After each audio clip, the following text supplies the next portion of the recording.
പ്രിയപ്പെട്ട കുട്ടികളെ, good morning. ഇന്ന് നമ്മൾ രണ്ടാമത്തെ അധ്യായത്തിലേക്ക് കടക്കുകയാണ്.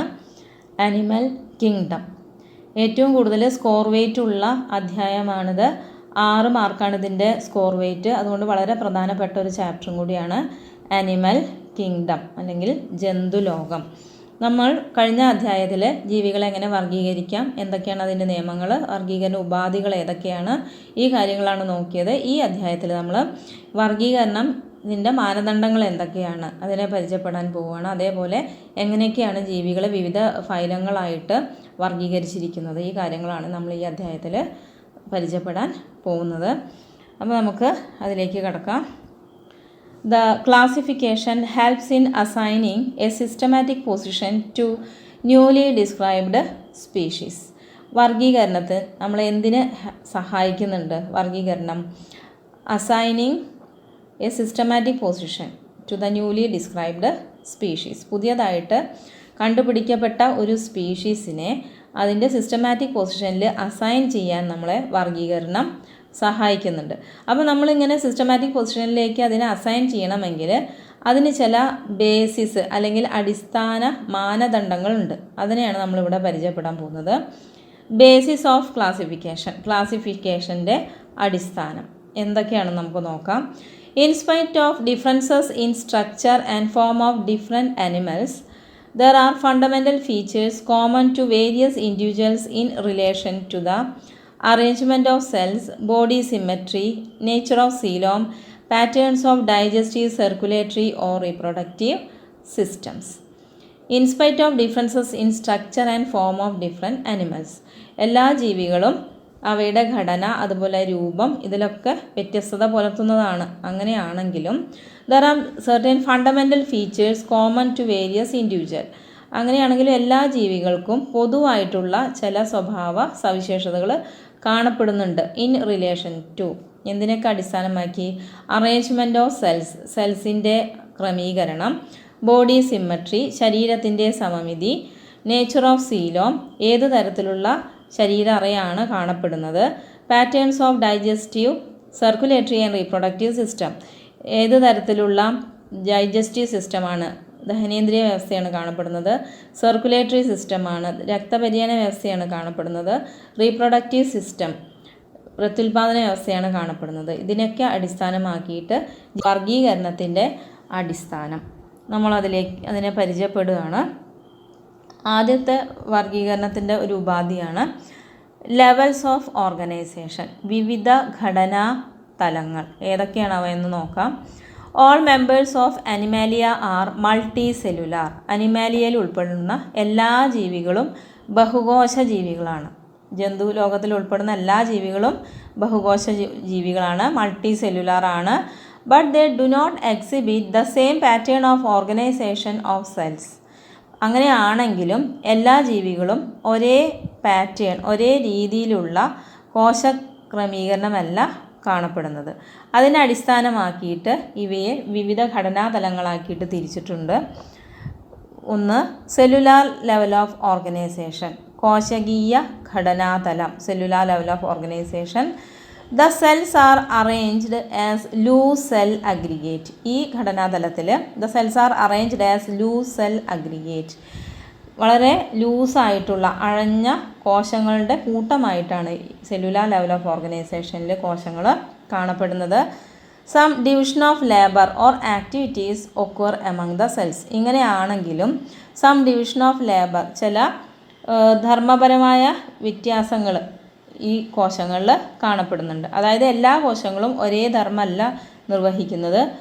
ഇങ്ങനെയുള്ള സെല്ലുലാർ ലെവൽ ഓഫ് ഓർഗനൈസേഷൻ കാണിക്കുന്ന ജീവികൾക്ക് ഉദാഹരണമാണ് സ്പോഞ്ചുകളെ കുറിച്ച് നമ്മൾ തുടർന്നുള്ള ക്ലാസ്സുകളിൽ നമ്മൾ പഠിക്കുന്നുണ്ട്.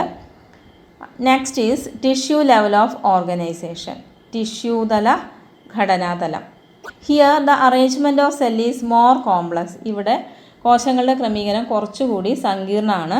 The cells performing the same functions are arranged into tissue level of ഓർഗനൈസേഷനിൽ the cells performing the same function ഒരേ ധർമ്മം നിർവഹിക്കുന്ന കോശങ്ങൾ ചേർന്ന് കലകളായി രൂപപ്പെട്ടിരിക്കുന്നു. ഇതിന് ഉദാഹരണമാണ് ഫൈലം സീലിൻഡ്രേറ്റ്സ്. ഫൈലം സീലിൻഡ്രേറ്റ ഇതിന് ഉദാഹരണമാണ്. Next is organ level of organisation, അവയവ ഘടനാതലം.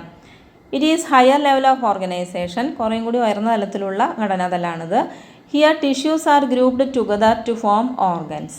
ഇവിടെ ഒരേ ധർമ്മം നിർവഹിക്കുന്ന കലകൾ ചേർന്ന് അവയവങ്ങളായി രൂപപ്പെട്ടിരിക്കുന്നു. Each specialised for a particular function. ഓരോ അവയവവും ഓരോ ധർമ്മമാണ് നിർവഹിക്കുന്നത്. ഉദാഹരണമായിട്ട് ഹാർട്ട് അല്ലെങ്കിൽ ഹൃദയത്തിൻ്റെ ധർമ്മമല്ല കിഡ്നി അല്ലെങ്കിൽ വൃക്കകൾ നിർവഹിക്കുന്നത്. ഇതിന് ഉദാഹരണമാണ് platy helminthes and other higher ഫൈല.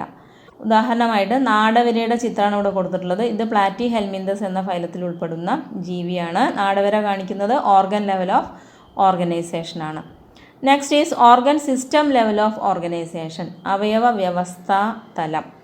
Here organs have associate to form functional systems. ഇത്തരം ഘടനാതലത്തിൽ organs are associate to form functional systems. അവയവങ്ങൾ കൂടിച്ചേർന്ന് അവയവ വ്യവസ്ഥകളായിട്ട് മാറിയിട്ടുണ്ട്. Each system connected with a specific physiological function. ഈ അവയവ വ്യവസ്ഥയിലുള്ള എല്ലാ അവയവങ്ങളും ഒരു പ്രത്യേക ധർമ്മം നിർവഹിക്കുന്നതാണ്. ഉദാഹരണമായിട്ട് ഒരു അവയവ വ്യവസ്ഥ തലമാണ് സർക്കുലേറ്ററി സിസ്റ്റം, രക്തപര്യന വ്യവസ്ഥ. അതിലുൾപ്പെടുന്ന അവയവങ്ങളാണ് ഹാർട്ട്, അതുപോലെ വെയിൻസ്, ആർട്ടറീസ്, കാപ്പിലറീസ്, ഇതെല്ലാം അതിൽ ഉൾപ്പെടുന്നതാണ്. ഇത്തരം organ system level of organisation കാണിക്കുന്ന ഫൈലങ്ങളാണ് annelids, arthropods, molluscs, echinoderms and chordates. ഇതെല്ലാം ഓർഗൻ സിസ്റ്റം ലെവൽ ഓഫ് ഓർഗനൈസേഷനാണ് കാണിക്കുന്നത്. മോളുക്സിന് ഒരു ഉദാഹരണമാണ് ഇവിടെ കാണിച്ചിട്ടുള്ളത്. Various patterns of organ system example. പലതരത്തിലുള്ള അവയവ വ്യവസ്ഥാ തലത്തിന് ഉദാഹരണങ്ങളാണ് നമ്മളൊന്ന് പരിചയപ്പെടുന്നത്. ഇപ്പോൾ ഡൈജസ്റ്റീവ് സിസ്റ്റം, ദഹനേന്ദ്രിയ വ്യവസ്ഥ നമ്മൾ എടുക്കുകയാണെങ്കിൽ 2 തരത്തിലുള്ള ഡൈജസ്റ്റീവ് സിസ്റ്റം കാണപ്പെടുന്നുണ്ട്. Incomplete digestive system and complete digestive system. Incomplete digestive system in platyhelminthes has only a single opening to the outside of the body that serves as both mouth and anus and is hence called incomplete. Platyhelminthes പോലെയുള്ള ഫൈലങ്ങളിലെ ജീവികളിൽ ആ ഒരു ദ്വാരം മാത്രമേ ശരീരത്തിന് പുറത്തേക്ക് കാണപ്പെടുന്നുള്ളൂ. ഈ ഒരൊറ്റ ദ്വാരം വായയായിട്ടും മലദ്വാരമായിട്ടും വർത്തിക്കുകയാണ് ചെയ്യുന്നത്. രണ്ടിനും കൂടി ഒരൊറ്റ ദ്വാരം മാത്രമേ കാണിക്കുന്നുള്ളൂ. അപ്പോൾ ഇത്തരം ദഹനേന്ദ്രിയ വ്യവസ്ഥയെ നമ്മൾ ഇൻകംപ്ലീറ്റ് ഡൈജസ്റ്റീവ് സിസ്റ്റം എന്നാണ് പറയുന്നത്. Complete digestive system. A complete digestive system has 2 openings, mouth and Anas. Complete digestive സിസ്റ്റത്തിന് 2 ദ്വാരങ്ങൾ ഉണ്ടായിരിക്കും, വായയും മലദ്വാരവും. അടുത്ത ഉദാഹരണമാണ് സർക്കുലേറ്ററി സിസ്റ്റം, രക്തപര്യന വ്യവസ്ഥ. May be of 2 types. 2 തരത്തിലുള്ള സർക്കുലേറ്ററി സിസ്റ്റം ഉണ്ട്. Open type circulatory system and closed type circulatory system. Open type circulatory system, തുറന്ന രക്തപര്യന വ്യവസ്ഥ. In which the blood is pumped out of the heart and the cells and tissues are directly bathed in it. ഇങ്ങനെയുള്ള circulatory സിസ്റ്റത്തിൽ heart pump ചെയ്യുന്ന രക്തത്തിൽ കുളിച്ചാണ് കോശങ്ങളും കലകളും കാണപ്പെടുന്നത്. അങ്ങനെയുള്ള സർക്കുലേറ്ററി സിസ്റ്റത്തിന് നമ്മൾ ഓപ്പൺ ടൈപ്പ് സർക്കുലേറ്ററി സിസ്റ്റം എന്നാണ് പറയുക. ഇത്തരം സർക്കുലേറ്ററി സിസ്റ്റം കാണിക്കുന്ന ഫൈലം ആർത്രോപോഡ. ആർത്രോപോഡയിൽ ഉൾപ്പെടുന്ന ജീവിക്കൊരു ഉദാഹരണമാണ് ഇവിടെ കാണിച്ചിട്ടുള്ളത്. വിട്ടിലുകൾ അല്ലെങ്കിൽ പുൽച്ചാടികൾ ആർത്രോപോഡയിൽ ഉൾപ്പെടുന്ന ജീവികളാണ്. Next type is closed type, അടഞ്ഞ രക്തപര്യന വ്യവസ്ഥ. In which the blood is circulated through a series of vessels of varying diameters. അടഞ്ഞ രക്തപര്യന വ്യവസ്ഥയിൽ രക്തം സഞ്ചരിക്കുന്നത് അടഞ്ഞ കുഴലുകളിൽ കൂടെയാണ്. വ്യത്യസ്ത വ്യാസങ്ങളുള്ള അടഞ്ഞ കുഴലുകളിൽ കൂടെയാണ് രക്തം സഞ്ചരിക്കുന്നത്. ഉദാഹരണമായിട്ട് ആർട്ടറീസ്, ധമനികൾ, വെയിൻസ്, സിരകൾ ആൻഡ് കാപ്പിലറീസ്, ലോമിയകൾ. ഇത്തരം ക്ലോസ്ഡ് ടൈപ്പ് സർക്കുലേറ്ററി സിസ്റ്റം കാണിക്കുന്ന ഫൈലമാണ് അനലിഡ. അനലിഡകൾ, മണ്ണിരകളൊക്കെ ഉൾപ്പെടുന്ന ഫൈലാണ് അനലിഡ. അത് അടഞ്ഞ രക്തപര്യന വ്യവസ്ഥയാണ് കാണിക്കുന്നത്. Next is symmetry. സിമ്മട്രി എന്ന് പറഞ്ഞാൽ സമമിതി. On the basis of their symmetry animals can be categorised into. സിമ്മട്രിക്ക് അനുസരിച്ച് ജീവികളെ നമുക്ക് 3ആയിട്ട് തിരിക്കാം. അസിമെട്രിക്കൽ, ബൈലാട്രൽ, റേഡിയൽ, അങ്ങനെ മൂന്നായിട്ട് നമുക്ക് ജീവികളെ അവയുടെ സിമ്മട്രിക്ക് അനുസരിച്ച് തിരിക്കാൻ സാധിക്കും. അസിമെട്രിക്കൽ.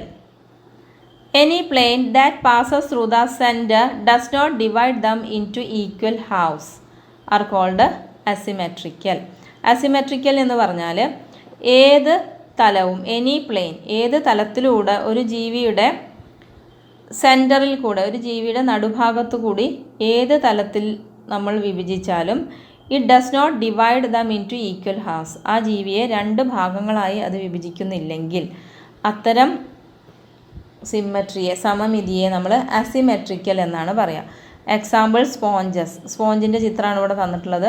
ഇതിൻ്റെ സെൻറ്ററാണിത്. ഈ സെൻറ്ററിൻ്റെ ഏത് തലത്തിലൂടെ, ഇപ്പോൾ ഈ തലത്തിലൂടെ നമ്മളിതിനെ വിഭജിച്ചാലും, ഈ തലത്തിലൂടെ ഇതിനെ വിഭജിച്ചാലും, ഈ തലത്തിലൂടെ ഇതിനെ വിഭജിച്ചാലും രണ്ട് ഈക്വൽ ഹാഫ്സ് ആയിട്ട് ഒരിക്കലും ഈ ജീവിയെ നമുക്ക് വിഭജിക്കാൻ സാധിക്കില്ല. അങ്ങനെയുള്ള ജീവികളെ നമ്മൾ അസിമെട്രിക്കൽ എന്നാണ് പറയാം. Next is radial symmetry. Any plane passing through the central axis of the body divides the organism into two identical halves. It is called radial symmetry. ഇപ്പോൾ നമ്മൾ ഏത് സെൻട്രൽ ആക്സിസിൽ കൂടെ, അതിൻ്റെ കേന്ദ്രഭാഗത്തു കൂടെ ഏത് തലത്തിൽ നമ്മൾ ആ ജീവിയെ വിഭജിച്ചാലും അത് രണ്ട് ഈക്വൽ ഹാഫ്സ് ആയിട്ട്, രണ്ട് ഐഡൻറ്റിക്കൽ ഹാഫ്സ് ആയിട്ടാണ് കിട്ടുന്നതെങ്കിൽ അതിനെ നമ്മൾ റേഡിയൽ സിമ്മട്രി എന്നാണ് പറയാം. ചിത്രം നോക്കുക. ഇവിടെ ഒരു ഹൈഡ്രയെ പോലുള്ള ജീവി, it include in the phylum Coelenterata. അപ്പോൾ അതിന് റേഡിയൽ സിമ്മട്രി കാണിക്കുന്ന ഫൈലങ്ങളാണ് സീലിൻഡ്രേറ്റ്സ്, ടീനോഫോഴ്സ് ആൻഡ് എക്കൈനോഡേംസ്. ഈ മൂന്ന് ഫൈലങ്ങളുള്ള ജീവികൾ കാണിക്കുന്ന സിമ്മട്രിയാണ് റേഡിയൽ സിമ്മട്രി. ഇപ്പോൾ സീലിൻഡ്രേറ്റ്സിലൂടെ ഉൾപ്പെടുന്നൊരു ജീവിയുടെ ചിത്രമാണ് ഇവിടെ കൊടുത്തിട്ടുള്ളത്.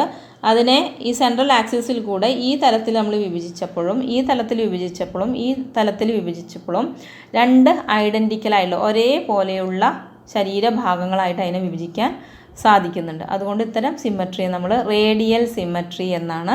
ഇത് കാണിക്കുന്ന ഫൈലങ്ങളാണ് coelenterates, ctenophores, echinoderms. Next is bilateral symmetry.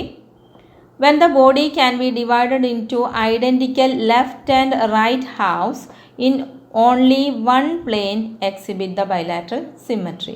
ഇപ്പോൾ ഒരു ജീവിയെ നമ്മൾ ഒരൊറ്റ തലത്തിൽ മാത്രം വിഭജിക്കുകയാണെങ്കിൽ അതിനെ രണ്ട് ഇടതും വലതും ഭാഗങ്ങളായി കിട്ടുന്നുണ്ടെങ്കിൽ അത്തരം സിമ്മട്രിയെ നമ്മൾ ബൈലാറ്ററൽ സിമ്മട്രി എന്നാണ് പറയുക.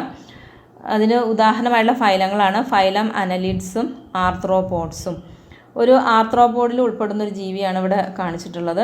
ഈ ജീവിയെ നമ്മൾ ഒരു പ്ലെയിനിൽ കൂടെ, ഒരു തലത്തിൽ കൂടെ വിഭജിച്ചപ്പോൾ അതിനെ രണ്ട് ഈക്വൽ ആയിട്ടുള്ള ഭാഗങ്ങളായിട്ട് നമുക്കതിന് വിഭജിക്കാൻ സാധിച്ചു. അപ്പോൾ ഇങ്ങനെയുള്ള സിമ്മട്രിയാണ് നമ്മൾ ബൈലാറ്ററൽ സിമ്മട്രി എന്ന് പറയാം. അപ്പോൾ ബൈലാറ്ററൽ സിമ്മട്രി കാണിക്കുന്ന ചില ഫൈലങ്ങളാണ് അനലിഡ്സ്, ആർത്രോപോഡ്സ്, പ്ലാറ്റിഹെൽമിന്തസ് എന്നിവ. നമുക്കിതുമായി ബന്ധപ്പെട്ട ക്വസ്റ്റ്യൻസ് നമുക്ക് നോക്കാം. മാർച്ച് 2019 ചോദിച്ചൊരു ക്വസ്റ്റ്യനാണ് coelenterates radial symmetry. Radial symmetry കാണിക്കുന്ന ഫയലാണ് സീലിൻഡ്രേറ്റ്സ്. Then Platyhelminthes. പ്ലാറ്റിഹെൽമിന്തസിൻ്റെ സിമ്മട്രി ഏതാണ്? ആ ഫൈലം കാണിക്കുന്ന സിമ്മട്രി ഏതായിരിക്കും? റേഡിയൽ സിമ്മട്രി കാണിക്കുന്നത് ഫൈലങ്ങൾ ഏതൊക്കെയായിരുന്നു? സീലിൻഡ്രേറ്റ്സ്, ടീനോഫോഴ്സ്, എക്കൈനോഡേംസ് ആണ്. അപ്പോൾ അതല്ല. അസിമെട്രിക്കൽ ആയിട്ടുള്ള സിമ്മട്രി കാണിക്കുന്നത് സ്പോഞ്ചസ് ആയിരുന്നു. അപ്പോൾ ആ ഫൈലമല്ല. ബൈലാറ്ററൽ സിമ്മട്രി, അതാണ് അതിൻ്റെ answer. Next question asked on March 2017.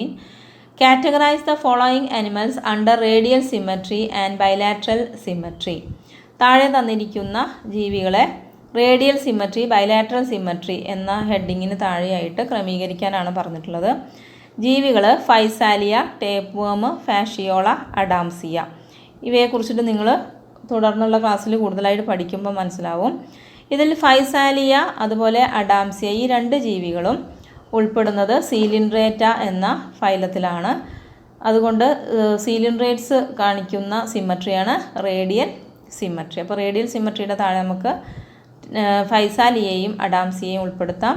പിന്നെ ബൈലാറ്ററൽ സിമ്മട്രി കാണിക്കുന്ന ഫൈലത്തിന് ഒരു ഉദാഹരണമാണ് പ്ലാറ്റിഹെൽമിന്തസ്. അപ്പോൾ ടേപ്പ് വേം, ഫാഷിയോള ഇതിനെ രണ്ടിനും നമുക്ക് ബൈലാറ്ററൽ സിമ്മട്രി എന്ന ഹെഡിങ്ങിന് താഴെ നമുക്ക് ഉൾപ്പെടുത്താൻ സാധിക്കും. അപ്പോൾ ഇന്നത്തെ ക്ലാസ് ഇവിടെ അവസാനിക്കുകയാണ്. ഓക്കെ.